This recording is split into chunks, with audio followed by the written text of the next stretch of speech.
Episode की शुरुआत एक चौंकाने वाले दृश्य से होती है। शिव बाजार में गुस्सा करता है, अपने कपड़े फाड़ता है और अपनी माँ के लिए रोता है। शक्ति दौड़कर उसके पास जाती है, उसे अपने दुपट्टे से ढक लेती है और दिलासा देती है। शिव की मानसिक स्थिति में यह अचानक गिरावट सभी को परेशान कर देती है।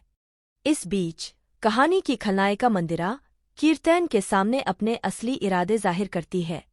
वह घोषणा करती है कि शिव और शक्ति को आज हर कीमत पर मरना चाहिए और यह सुनिश्चित करने के लिए उन्हें वहां मौजूद रहना होगा। यह खौफनाक बयान उस खतरे को दर्शाता है जो शिव और शक्ति का इंतजार कर रहा है।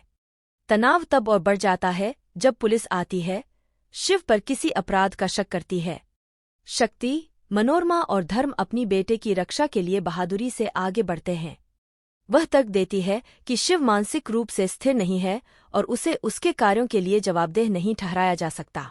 उसके तर्कपूर्ण बचाव और कानूनी कार्रवाई के खतरे के साथ पुलिस को पीछे हटने के लिए मजबूर होना पड़ता है। हालांकि यह जीत अल्पकालिक है।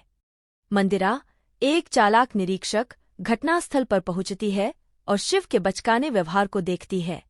उसके पिछले व्यवहार और उसकी वर्तमान स्थिति के बीच स्पष्ट अंतर उसके टूटने की प्रामाणिकता के बारे में संदेह पैदा करता है।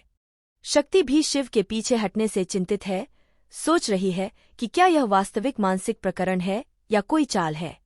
वापस शिव और शक्ति के घर पर रिमझिम शिव और शक्ति के लिए अपनी चिंता व्यक्त करती है। नंदू, हमेशा वफादार दोस्त के रूप में, उनकी सुरक्षा के लिए जाने पर जोर देता है, भले ही रिमझिम को उसकी सुरक्षा का डर हो। नंदू के लिए उसकी चिंता कहानी के भीतर रिश्तों और वफादारी के जटिल जाल को उजागर करती है। इसी बीच मंदिरा घर वापस आती है और कीर्तन से बात करती है। वह शक्ति पर उससे खेल खेलने का आरोप लगाती है, जिसका अर्थ है कि शक्ति अपने फायदे के लिए स्थिति में हेरफेर कर रही है। यह आरोप पहले से ही अस्थिर वातावरण में धोखे और अविश्वास की एक और परत जोड़ता है। दृश्य वापस शिव और शक्ति के घर लौटने पर जाता है।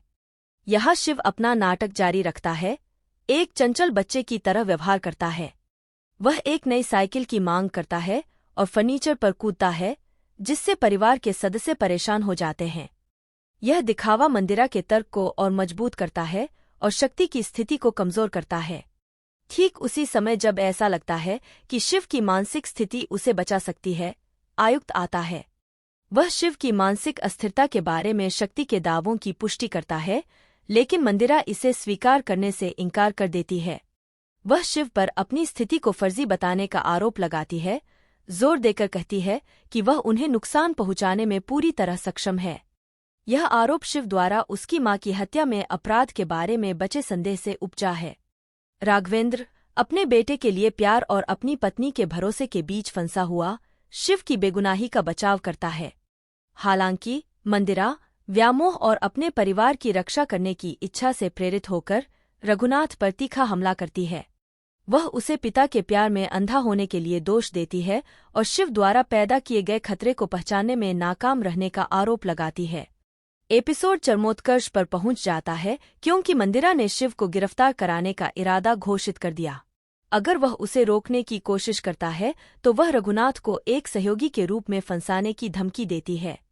यह धमकी रघुनाथ को तबाह कर देती है और परिवार टूटने के कगार पर आ जाता है। शक्ति मंदिरा के स्वार्थ से क्रोधित होकर उसका सामना करती है कि वह केवल अपनी सुरक्षा की ही परवाह करती है। एपिसोड एक क्लिफहैंगर के साथ खत्म होता है। क्या मंदिरा शिव की स्पष्ट मानसिक स्थिति के बावजूद उसे गिरफ्तार करवाने में सफल होगी? क्या शक्ति अपने बेटे को मंदिरा के क्रोध से बचा पाएगी? और शिव के टूटने के पीछे का सच क्या है? क्या यह वास्तविक बीमारी है या सावधानीपूर्वक रचा गया नाटक? ये सवाल दर्शकों को अगले एपिसोड में कहानी के कैसे खुलने का इंतजार कराते हैं।